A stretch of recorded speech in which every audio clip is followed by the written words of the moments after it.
Good morning, good morning. Ayan. Dinalaw namin yung bahay namin na isa. Ganda, ang daming bunga, oh. Saya doon, sarap.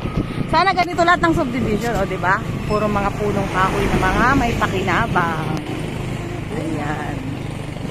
O, paano na? Diretso lang. Pag kumanan ka, anak, maligaw ka na. Ang luwag-luwag nito. Main road lang.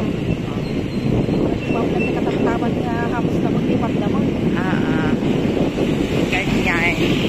Ayan yung swimming pool. Ayan yung swimming pool. Ayan o. Ayan yung swimming pool. Kuray ka ka daw. Teka lang daw. Gusto mong makita? Iyan, gusto mong makita? Ana? Nag-swimming ka kumadita. Ay na. Na? May libre naman yan, anak, kasi residential kami dito. Awang bayatan ta. Ipapapilit ka at Robinson. Robinson ko nang tumo, di wala ka ng time. Mamaya mag-flight ka na sa alas 11, flight ka Macau na. Next time. May waiting suit sa bahay. Agsublitay San Antonio ka, itatantok na lang dahil. Oo, paglaki nila Bianca, nila ano, di mo baling kayo takata, panagana. Diretso lang.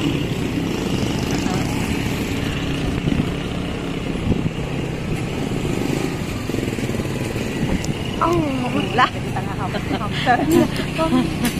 Sa bali na to. Diretso lang. Yung aking pamangkin kasi galing sa Macau. Ngayon babalik siya ng Macau. Yung dalawa yung bahay namin na isa. So nagpunta kami dito sa kabilang bahay namin. Yun. Kaya yung motor ko, siya ang nag-drive. Kasama niya itong batang makulit na ito. Oh, tingnan nyo. Oh, batang makulit na maganda. Kaya dumalaw kami doon. Mamaya flight na nila na ang 11. Alis na sila.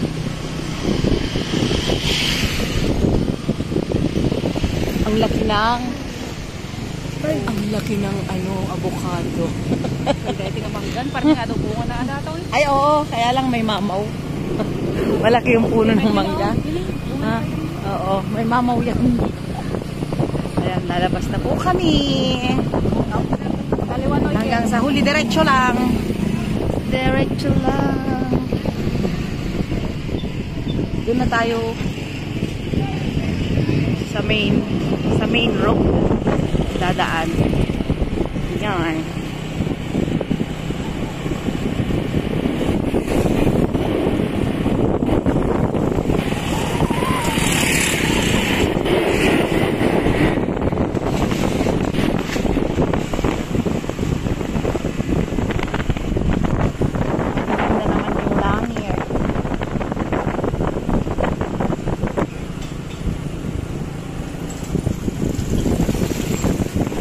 Dates, oh.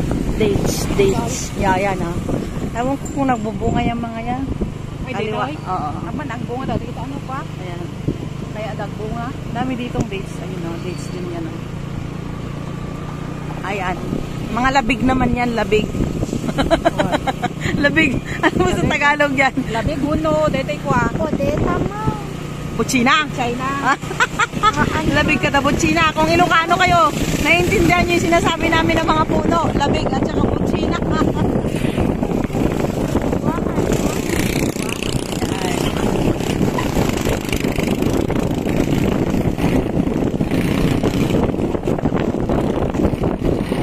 Kaya mo, layo ng highway, di ba?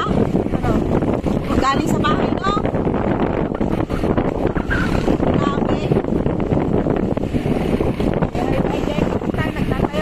Sa bali doon. Shortcut naman yun. Tatayo nila dito, condominium be. Yan o, kondo. Ito nga banda? Oo, kondo yan. Ito, nagdalusandaan. Oo.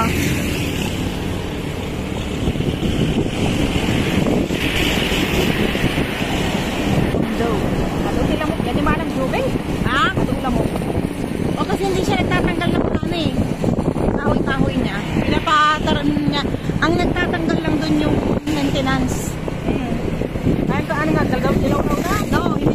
na lupa at saka mga kahoy. Ayan. Paglalabas kayo sa aming subdivision, may makikita kayo na Dijo. Kape-kape. Kape-kape. Kakaliwa tayo. Tatawid na tayo. So, ganun na lamang po. Yo! Have a nice day. Bless always. Babush!